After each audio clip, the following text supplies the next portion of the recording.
purpose. So how to define that, so that it gets belongingness as a terminal to me, to my city, to my people, to my culture, to my religion, to my other aspects. And then also making it contemporary, or you're making it sustainable, you're making it smart in terms of net zero, in terms of all the solar energy, water, solid waste, everything, like looking beyond net zero as well.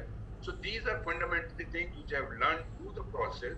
And I will just show you how these three P's are now functioning like a government mandate. And perhaps this is what we think, that India in new shaping, in giving a new language to the architectural art vocabulary also. So I would request you to please put on my video, and that we go to just showcase what we have attempted in various, latest projects in Varanasi, in Ayodhya, or in Bhubaneswar airports, Agra airport, all these new airports which we are doing. So here probably we look upon the local flavor, understanding the connect of the city and the passion of the city and the belongingness to the city, so that it doesn't look like a mass of brick and concrete, but as a living organism which breathes, which is embodied with nature and also with the people. So please put on the video.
Yeah.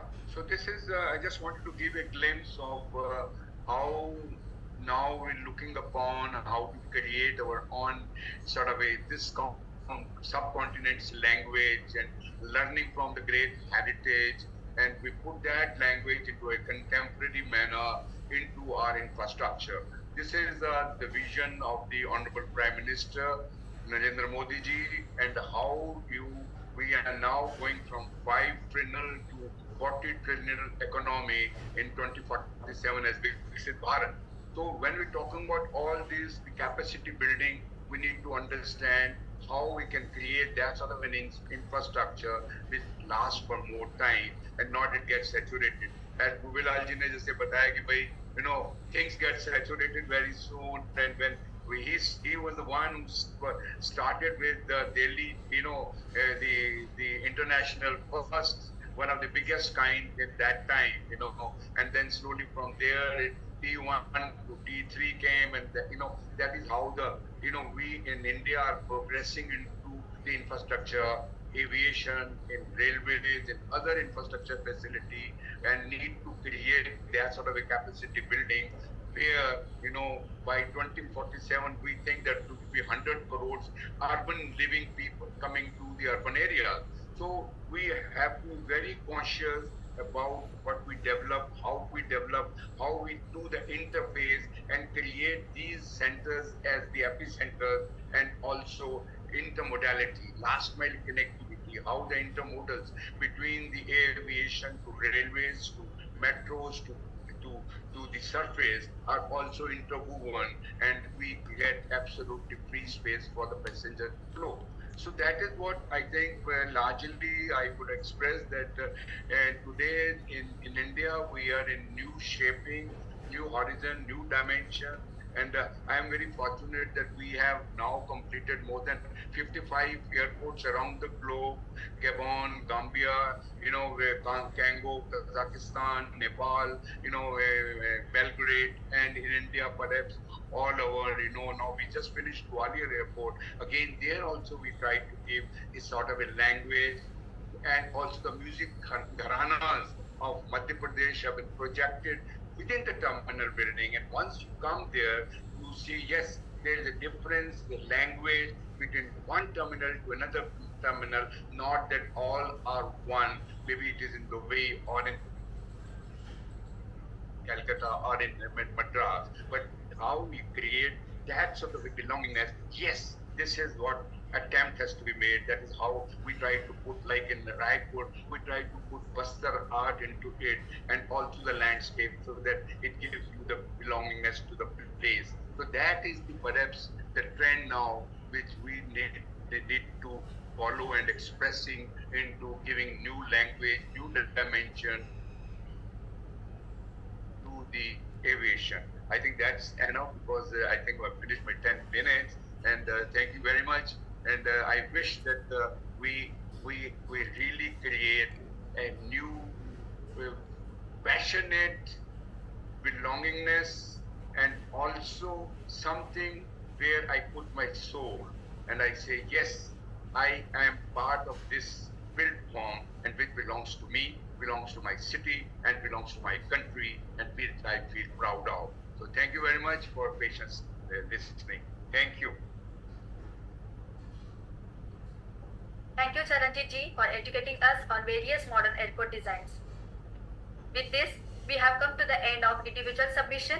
I would like to invite Akanksha to moderate the panel discussion. Thank you, Asta. Without further ado, let's begin with the panel discussion. Hence, I invite our speakers for the same, and I request our viewers to stay tuned and post their queries in the Q&A box so that we can take them up at the end of the panel discussion. To begin with, my first question to all the panelists here. Recently, we have come across to this incident where the airport roof collapses. So I want to understand how such events have influenced the current airport designs, considering the structural integrity, particularly in regards to safety standards and resilience. We have received a similar question in the Q&A box as well. So let's start with Robilal ji. Can we have your inputs?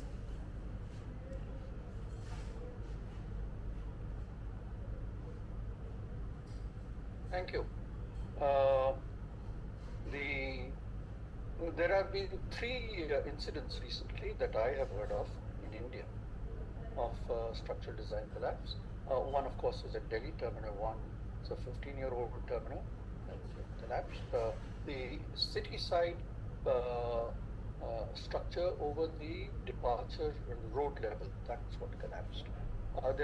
I don't know what's happened in Jabalpur Coimbatore, and I think Rajkot. There was, but Delhi is being discussed and videographed, and that's being thing. Now, while I'll await the investigation report, I would just say that there are a number of issues that come up in safety, and amongst the original structural design, I presume that initially people who saw it decided it was a safe structural design.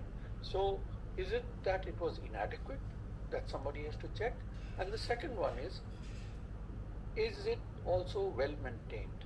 As I said during my presentation, maintenance becomes a major issue. And I'm told by people, and I've seen it myself since I've been through that terminal many a time, there were leakages in the ceiling, etc. So that somehow gives me the feeling that DIA should take a good look at their maintenance issues, especially when we're getting into steel structures as compared to concrete structures. Of course, concrete structures also tend to leak. People leave out the fact that there are huge roofs which require waterproofing, etc. And therefore, that water, if it goes in, does begin to affect the structure and the steel in it. So that becomes. But I know of a terminal. I was airport director at one time, many years ago in my childhood, and we had a roof leaking, and I climbed up over the false ceiling, which is a wonderful way to cover up all problems. We found an asbestos roof had cracked. The solution was very immediate. Chewing gum and stick it into the holes that was in the asbestos. After that, in the rain, we had people go out and put tarpaulin over that roof, and when it stopped raining and dried up, we changed the roof. So things like that have to be taken, but maintenance is a major issue. Some which are old, as I said, these concrete structures, some of them need to be removed and renewed. In fact, this terminal, the one that we see, is a knocked-down version of the old one. In fact, Bombay's Terminal 2, the new terminal, Terminal 2, also is a knockdown of the old one. And that was only built in the 1970s, so hardly 50 years. Also, natural disasters. I remember the Bhuj earthquake, and if you all remember it, 26th of January 2001, can't forget it. A wonderful day for the country. The Bhuj earthquake, and we had the terminal stuff over the doors, the labs. One security guard was killed, others, and then is to get ready and how to get another one working. So that happens. And so natural disasters, improperly maintained. Unfortunately, in many airports in India, we see water flowing in the terminal building, not in the taps, but on the floors. When there's heavy rain and the drains dry up, or the drains get choked, they don't dry up, they get choked, you get water. And even in Terminal 2, which is otherwise, Terminal 3, which is otherwise a beautiful terminal, you end up with water on the arrival area. So things like that do become problems, and they require a lot more concentration on what is happening, because when there's water coming in, it affects your conveyor belts. If there's a basement, it affects your basement, etc. So things like that have to be taken care of. So I don't know exactly, Akanksha, as to what happened in terminal the one collapse, but I'm waiting for the report. But it could be one of many reasons, or a combination of. I don't know if Charanjit has any comment on that. Charanjit, would you I like to think comment? that, you very rightly said it is more of operation and maintenance which is required, and perhaps that was the cause, because the rainwater, because heavy rain, and the rain was water was practically rushing up, and the pipe was clogged, and the bottom go below, and that perhaps made there was some perhaps joint hold, maybe some structure thing would have been not to the extent which was required, and it had a cascading effect. And because overloading of with water has a tremendous effect, and water being very a heavyweight, and it created that sort of casting effect, and that collapse. But I would rather I agree with you that we have a good manual, and perhaps if the maintenance is being looked into more professionally, better every day we learn from our. Sometimes these mistakes happen, and then we definitely learn and relearn, and we should take some sort of a lesson from this, and within the framework of the construction also along with that we need to address more onto the operation and maintenance as well. But there are systems now where we have complete building management system, other things are happening, it can be controlled, it can be vision, it can be seen, and some mitigation has to be taken into care where the automation can also give an alarm to us at various levels, and it can be identified and it can be implemented. Okay. Thanks. Thank you, Charanjit, for putting it well together. Jami, would you like to add into what they have just mentioned? I totally agree with what Charanjit Singh has said today, because yes, what happens when you design any drainage system is like the water should flow continuously. It should not create a pressure. And what happens in Delhi case is like it's accumulated and created a pressure on the structure, and that is the reason I think it's collapsed. And this concerns even what we have to do is like many airport operator now are struggling because recently MOPA has also released one circular that every airport has to do a structural stability check.